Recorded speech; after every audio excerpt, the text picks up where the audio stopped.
with this, we have our next panel, which interests everybody. It's funding. So what does the funding landscape in the D2C brands for 2024 look like? Let's decode that. And with that, I would like to welcome our next set of panelists. Our next set of panelists are from the VC and funding community and the fraternity who's been seeing the growth of D2C brands. So let me now call on stage Aditya Arora, CEO of FARD Network. Aditya, can we please have you on stage? And with that, can we have the applause coming in for our panelists? Yes, please keep that applause rolling because funding is what you want to know about. And Gaurav Sabu, who's the head of New Economy and Financial Sponsors Group, Axis Bank, and also a TIE Charter member. Gaurav, can we please have you on stage? With that, please keep the applause rolling, guys. Karan Katpalia, investment professional at Source VC. Karan, can we please have you on stage? And with that, ladies and gentlemen, continue getting that applause in. Let's keep welcoming our next set of panelists. Kriti Gupta, Vice President at Peak 15 Ventures. Kriti, thank you for coming here. And let's keep that applause rolling. Siddharth Agarwal, Principal, Matrix Partners.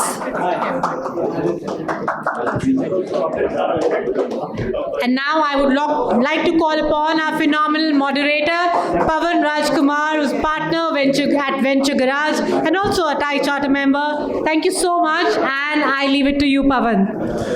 Thank you. So we are at the end of the day. All of us have been here, almost all of us have been here throughout the day, getting a lot of gyan. And now I think the thought in everybody's mind is, show me the money. So here you have a panel with really big wallets, I suppose, I hope. Instead of me doing the introduction, while I think everybody would know, I'll just go one by one here, starting with you, Gaurav. Just introduce yourself, please. Hi. So I'm Gaurav Sabu. I head Financial Sponsors Group and the New Economy Group in Axis. We come in as LP investors into PEVC funds. We also do distribution of that fund on our IB side. We kind of get deals, do M&As, a private raise, a public raise. And then we, on the new economy side, come in with bank debt and bank lending, digital solutions, partnerships with startups and companies like yourselves. Yeah, so happy to be here and look forward to an interesting conversation. Thanks, Gaurav. Aditya? Yeah, so hi everyone. Good evening. Yeah, I was just taking the time. So, of course, absolutely pleasure to be here. Thanks TIE team for inviting. So I am the CEO of FARD Capital. We are an early stage fund investing in startups across various sectors and geographies. Personally, I also invest myself, and of course, we are LPs in a few early stage funds also.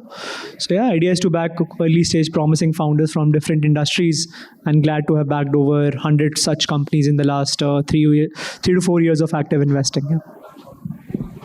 Kriti? Hi, folks. I'm a part of the investment team at Peak 15 Partners, erstwhile Sequoia India. We've been investors in the country for over 17, 18 odd years. Been big believers of consumer and D2C right before the D2C word was also coined. I've personally been investing for the last 6 to 8 years, but looking forward to the conversation today. Thanks. Hi, good evening, everyone. I'm Karan from Source VC. We're basically consumer-focused investors, very early stage. 90% of the deals we've done so far have been pre-revenue, so that early pretty much. I would not say we're D2C investors, but omni-channel investors as per the last panel. And that's literally what we do. Consumer-focused, very early stage, high value add, consumer-focused investors. Hi everyone, I'm Siddharth from Matrix. We recently rebranded to Z47. It's not reflective here, but just for future reference. Investors in consumer internet, I mean, I personally look at that. We kind of sector agnostic. Really happy to see the growth of D2C brands. Starting with D2C now, as I think Karan pointed out, most brands are omni-channel, so we think of consumer brands and not necessarily D2C. But really excited with the opportunity that lies ahead in India, and happy to have a good discussion here with the esteemed set of folks. Thanks, Siddharth. So let me just start with Aditya here. He's one of the youngest investors around. So Aditya, a lot of people over here are very early stage startups. You've been doing early stage investments for a while, pre-COVID, post-COVID. What changes have you seen in the founder's mentality?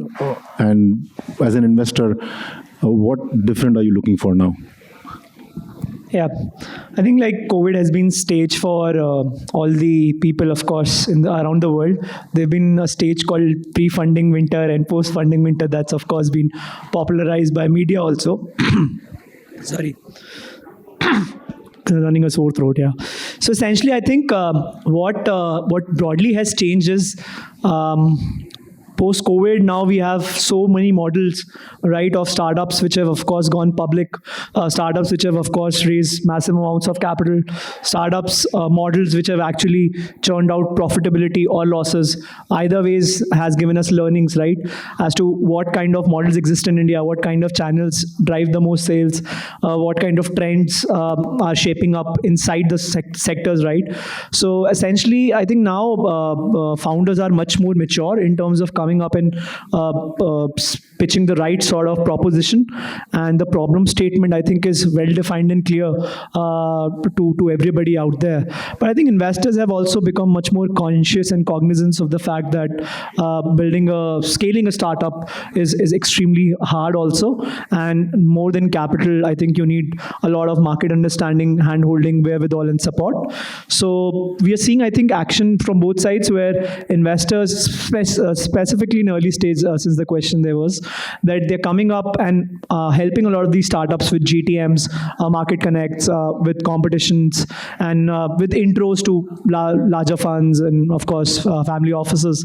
So I think that's something that I'm very actively seeing, right? Because people now are getting the thrill of when they're investing in a company, they should, of course, contribute to it as well. They're getting that mojo inside them.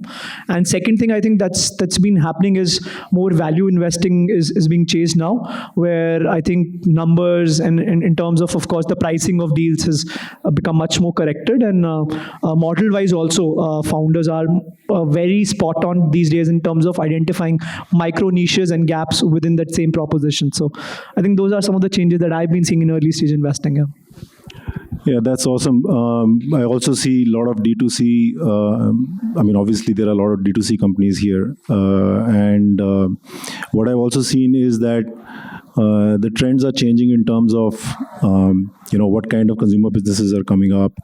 So, Kriti, what do you think are you bullish about? Are there any specific categories? Are you bullish about D2C? I get, at the risk of repeating the other two gentlemen, see, fundamentally, why is India exciting to everyone? It is because it's the fastest growing economy. When you say the economy is growing, it's obviously partly consumption that happens domestically, and then of course some of it that you export. Now the domestic consumption part of Indian economy is actually what's booming right now. And that is what shows up either in the form of consumer internet platforms, or it shows up in terms of omni-channel expansion, online brands, offline retail, anything and everything, right? The fact that we are growing as an economy basically means there are some pockets within the economy that are growing faster. And of course, D2C is a big beneficiary. When we say D2C, honestly, Obviously, it means omni-channel because what you're saying is you're talking to the consumer. Now, if you get to talk to the consumer directly online, yes, you do. Offline, also you do when you have your own stores and you have your own retail footprint. So, first of all, D2C means online plus offline always. And because consumption overall is going up, of course, consumer brands are probably one of the biggest beneficiaries. One additional thing with India, which I guess everybody is aware of, is that it's largely been a very unorganized, very unbranded market. So even in well-discovered categories and well-discovered verticals, there's just so much scope to build new brands because of this entire trend of premiumization, trend of getting organized, trend of becoming branded. So all of this is to say, literally every sector is interesting right now because we are at such an early stage as a consumer economy that almost everything is ripe for disruption. And even if there are some categories where you feel like there are big players and behemoths sitting, you know that like young companies are disrupting them under their nose. And we can give plenty of examples like that. So net, very excited about the broader full category. There are some sub-verticals. We can get into some of those details, maybe one-on-one if anybody has a specific question with respect to their category. But there's no reason to believe every subcategory will not grow. Yeah, since morning I have met a lot of companies in food, which has obviously created a lot of brands. There are a lot of companies, there's Ankur is here from beverages as well. Healthcare, I've seen somebody from furniture. In EdTech, in pet cares, I think there are so many different companies. Karan, I'll just ask you. You are here, a consumer fund. All of us are sector agnostic. You are a consumer fund. Choose some category and tell us what is your secret sauce. So no such category per se. Firstly, we're extremely specialized and known to be high value add investors and founder friendly. At least we think so. I would say whatever's worked well for us has been in very large categories that has large incumbents who have a lot of market share, in disproportionate market share. For example, in oral care, there's Colgate and Sensodyne. In luggage, there's VIP and Safari. And that creates a lot of brand fatigue, which creates some potential for disruption and a white space. So generally, the white space is created in terms of brand and price points. So we look at that white space and sort of get into those large categories and find founders who can disrupt them. So everything we've done so far a lot of it has been pre-revenue, and we don't have a lot of data that we can actually look at in a company before investing. So we do a lot of study on the markets, on the market sizing, on even if a new brand is to sort of capture 1% of the market, what kind of scale could they achieve with that? So it's mostly, to answer your question, very large categories with incumbents having disproportionate market share, with creating a lot of brand fatigue and potential for disruption. Can you just give an example of one of your best brands and tell some story about that? My favorite brand from our portfolio would be Mokobara, where, as an example, I would say there was Samsonite VIP Safari having disproportionate market share in the country, and Mokobara came in with a differentiated product, sort of targeting the Gen Z traveler, and was able to create that differentiation through their brand, and has captured a good sizable chunk of the market now. Thank you very much. So Siddharth, you are sector agnostic, stage agnostic, pre-revenue, everything you do. For a D2C company, brand building is expensive. And initially, at a very early stage, it's very tough to think of profitability. Is that something which matters to you when you're investing? See, it's going to be very difficult for someone to be profitable right off the bat. While there are examples of people who may come from business families who already have some unfair advantage, whether it's in manufacturing or distribution, right? For them, it may be possible. So I think it's unrealistic to assume that most businesses would be profitable. However, the question is that at a steady state, is the strategy built around thinking of profitability, thinking of scale? This would involve the right channel mix, the right customer value proposition, the right GTM. All of those things have to fall in place. Now, we don't live in an ideal world. You would ideally like to see all of that, and you would not. So you have to take a calculated risk where certain things are solved and certain things are solved along the way. So somebody here who is burning money right now can approach you for funding. Yeah, we meet them all the time. Awesome, guys. There you have. Exactly. So yeah. So amongst the venture capitalists, we also have a banker, by nature very risk averse. While we all take the risk, banks don't. So Gaurav, we also have a lot of our portfolio companies where we sometimes do recommend them to look at debt because equity is very expensive. Please tell us about what kind of products you have for startups and how you can help early stage or even growth stage companies. Thanks. So let me first kind of get a notion out that banks are risk averse. In fact, we run a credit program that is designed for startups that are burning cash. We come in early with debt. So I think, and not just we, right? Most of the banks now are focusing on seeing how they can come in early to support D2C companies or other startups. Like you rightly said, I think what's important for every startup is to recognize that bank debt actually becomes the fuel for a very smooth, running of the business. It is like basically the oil, I would say. And equity is expensive. So you need to kind of get that right mix to optimize even your equity return by leveraging on a low-cost debt to grow your business. So towards that, if I just look at, for example, a D2C sector, there will be purchases you may need to pay in advance.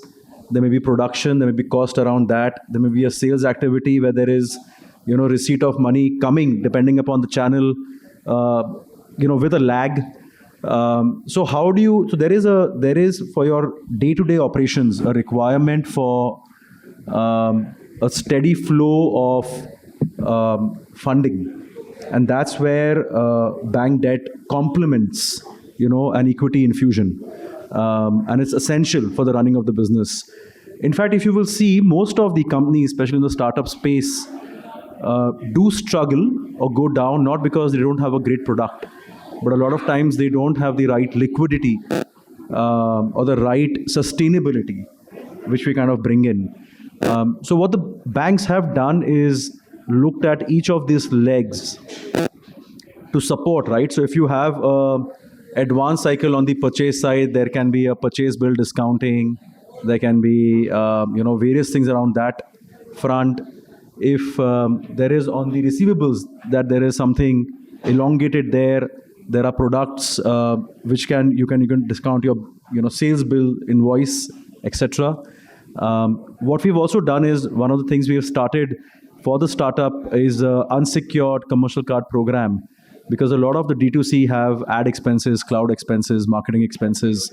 How do you pay that very early on, where probably you don't even have the scale to go for large debts? You can kind of look at some of these commercial card programs. For us, the way we look at how do we size up a company? I think there are 4 or 5 factors there. Even though we are bankers, we look at the product, the value each company is creating, the competition. We look at unit economics. We look at the path to profitability and how are you trending.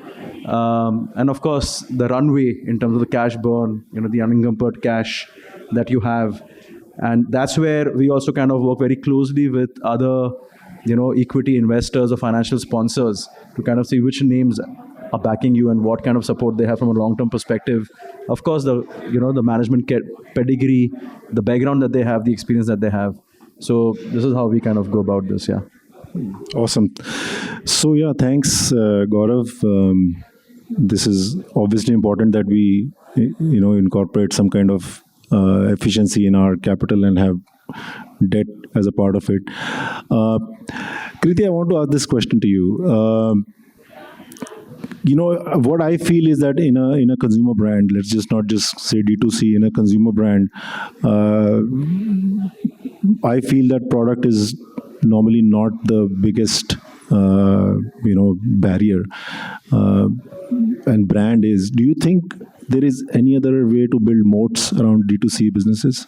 Yeah. So we actually tend to use a framework here that might be helpful to founders in the room. In a D2C, in a consumer brand, actually, fundamentally, the moat of the business evolves over time. What I mean by that is that the first, let's talk revenue scale.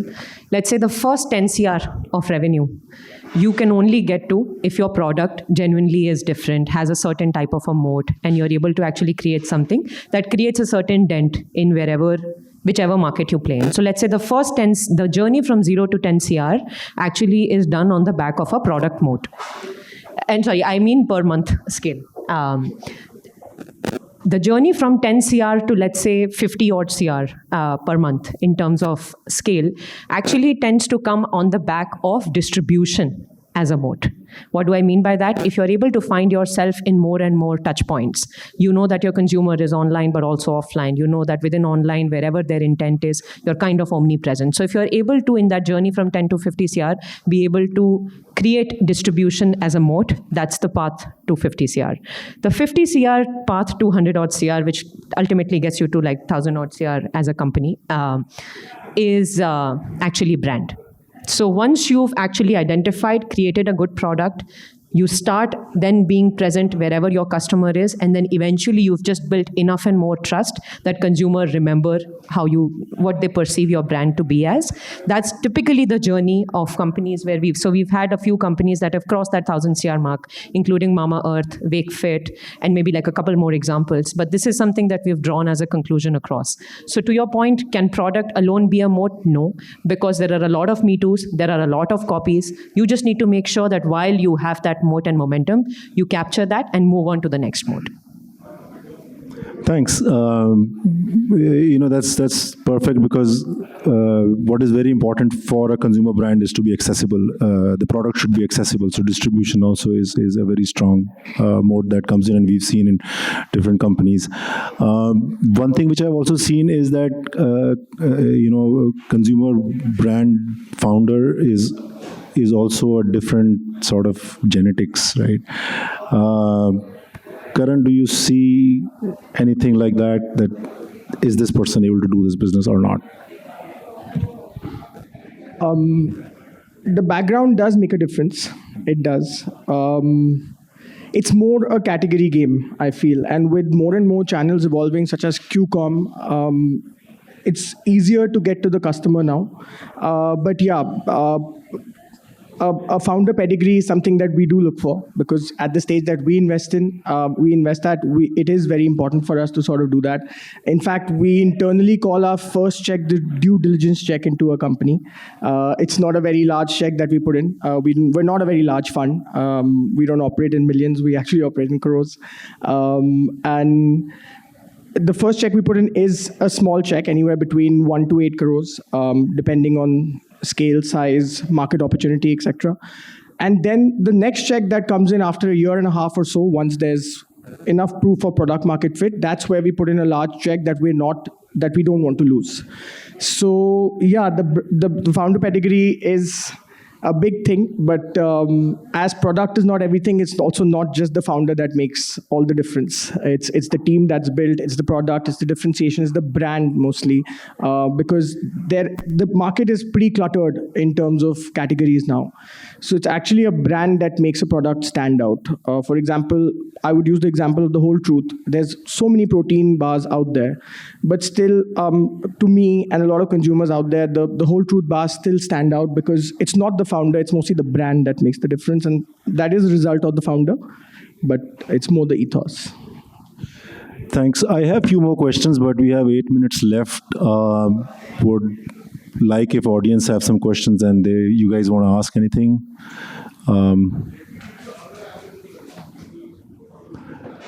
About the rural channels. He has a question in all sessions. Please. This is not for a rural channel. Good evening, everyone. I have a question for Mr. Gaurav Sabu. Basically, yes, you are right. Every company, for example, debt is a good thing instead of equity, because I don't want to dilute my. Every entrepreneur doesn't want to dilute.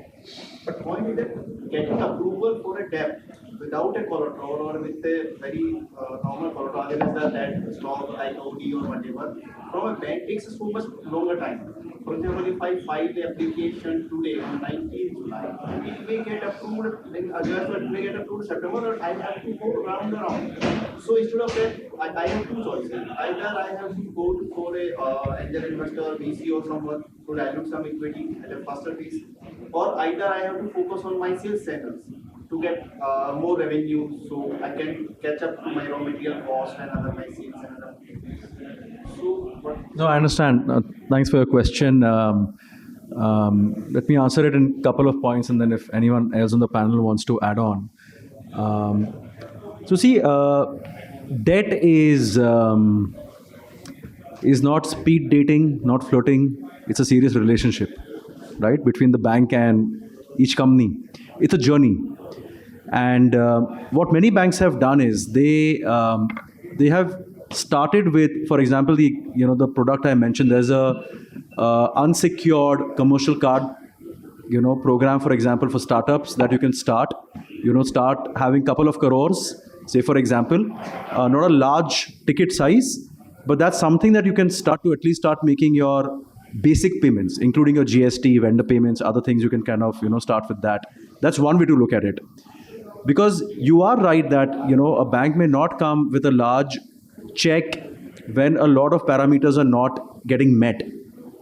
But there's a workaround. So for example, if today you are in a company where you are selling to big, counterparties on the other side, a bank can take risk on those parties and finance you. Today, if you have a large dealer network, the bank can actually do dealer financing there. There is a system called 8 trades today, right, where you can kind of come on and there can be a bidding and you can get even a very low cost financing. So there are a lot of opportunities. If, for example, you're in exports or imports, you have an LC, there can be an LC discounting that can happen. And these are all can get implemented very quickly. So once you start off in some of these products, then you kind of also mature to be able to then take, say, a bigger working capital, lines from the bank, or a term loan, or a capex loan, as the need may be. Yeah. Does that answer? Is that okay? That's one question there. is there a mic? Yeah, you can.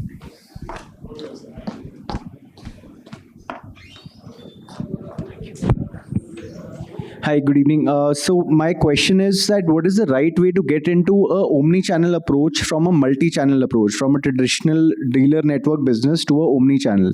I mean, for most of the people who are into conventional family businesses, that is the operational style that has always been followed. So what would be the right steps to transition into an omni-channel business from there on? You can just introduce your business a bit.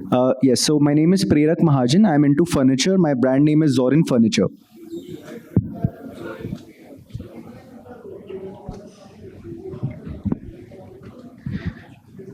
So, I'm not quite sure if I got the question. You're saying you're multi-channel. So, do you already have an online presence and an offline presence?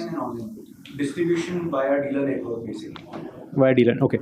So, see, there are various ways of thinking about online and offline, right? Online, your own channel is your website. A distribution would be selling on marketplaces. Similarly, on offline, your D2C channel is your exclusive brand outlet, and your distribution could be via wholesale, could be via distributors, etc. Most brands are going omni-channel. Omni-channel is essentially selling on multiple channels, but those being integrated together. So I think that comes down to how well are the journeys for the customers planned through. If a customer is initiated or is exposed to your product online, right, but they want touch and feel, they want to possibly come and experience the comfort of, let's say, sofa sets or dining sets, right? How swiftly do you capture that need and kind of guide that customer to visit a store of yours? a customer who's walked into your offline store, let's say they did not make the purchase, but how have you captured that touch point and then followed up online to complete that purchase? Essentially, crafting those journeys leads to an omni-channel experience. We could talk more in detail specifically about your business, but I think those are broadly the contours to think about omni-channel. Maybe if I may add, I guess your question was you're already offline. How should I go online, right? Online and omnichannel. When I say omnichannel, it's also offline stores via our own physical outlets rather than a dealer's outlet. I mean, What something like BigFit is also doing. yeah. They started with that, so they already had that edge. But someone who's already in the traditional way of doing it, how will they transition? You know, the best part is you've actually done the harder part first. So for you, online should actually be easier. I mean, if you ask how to do it, I think it's 101. You'll Google it and you'll find it. You just basically need to open a website and you just need to put your catalog out there. The fact that you've solved offline and you've solved distributor network, trust me, you've done the harder part. Because what a lot of the online first brands struggle with is what you are already master of. So if I were you, I would do absolutely online first. I would wait for my store. I would actually see if whatever design language I have makes sense for the customer. To Siddharth's point, am I able to figure out what the customer journey feels like? Once you figure that out in an online first way, given your existing expertise, offline should ideally be easier. So offline is a low-hanging fruit, which is why I would actually go to it second. And I would just Google how to open a website. Sorry, that is also done. Hi, my name is Vaibhav. I'm into safety, variable safety solutions. So, for example, right now we have our own tech. We get hardware from China and integrate it here. And we have our own safety de facto OS. Okay, so now we have launched our brand name is Watch Me. So we have launched our product on Amazon. Basic traction we are getting. Now the question is that after a few months, let's say in about 4 to 5 months, we would be needing, we would be working capital and for marketing budget about 1.5 CR. Let's say between 1 to 1.5 CR. Now, what are the avenues for us? Like product is selling, so we might get into debt. I have seen that venture, funds don't get into hardware. That has been my experience so far. I put up this question to Sequoia Capital, I think some Rajan probably. Okay, he also said, yes, 1% of the money gets into that. So my question is that what are the avenues? Banks, I've seen our banks are revenue. So what are my avenues? So I can plan, because I think at least 6 months in advance, I should plan for the fund. So I'm trying to see where are some people say MSME बहुत अच्छी scheme है, सब वहाँ पे हो जाएगा, आपको पता नहीं है? मैंने कहा सर पता नहीं, कभी पता नहीं चलता. तो I'm just wondering क्या avenues हैं जिससे कर सकते हैं, about 1 to 2 CR.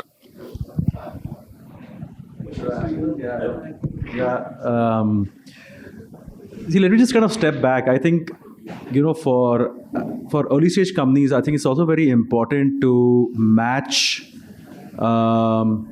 financing to the tenor of your requirement. So if you are investing in capex or fixed assets, there has to be a longer term financing, which can be equity, which can be venture debt, which can be a long term debt.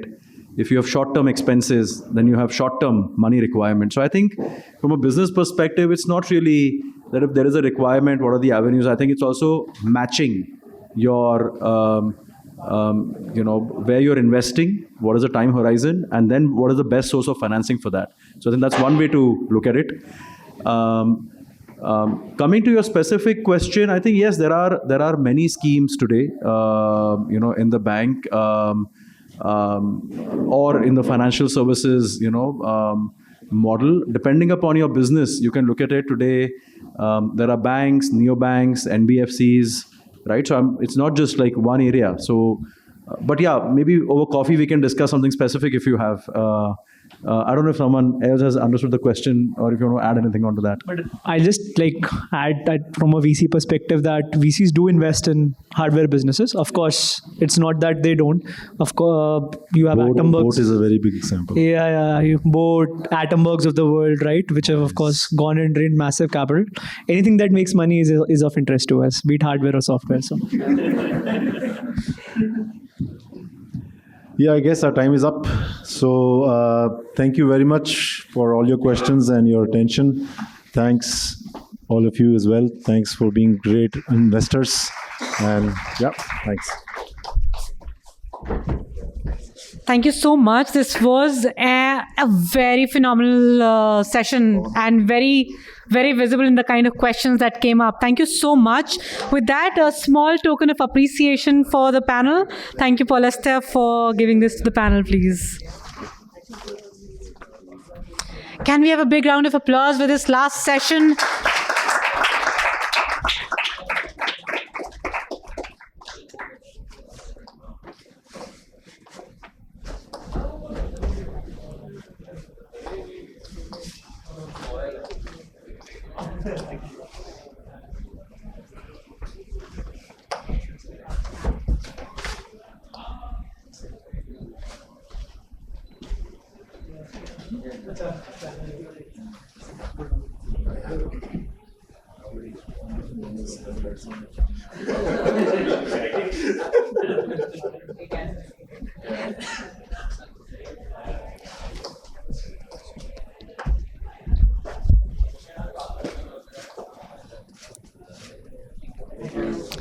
Thank you, everybody, for joining in today. We extend our gratitude to our gold partners tomorrow, co-partners Go Quick, Hero Group, and Shadowfax, Shopify, our outreach partners, Record Club, and Startup Catalyst, our media partners, TICE, Startup News FII, Entrepreneurs Media, Startup Story, and Startup Talkie, and our gifting partners, Hidden Chef, Clinically, Satviko, Dobra, Kibi, and Sweet Karam Coffee. We hope everybody had a fantastic experience and look forward to seeing you all at the future events. Have a great evening, everybody. Thank you so much.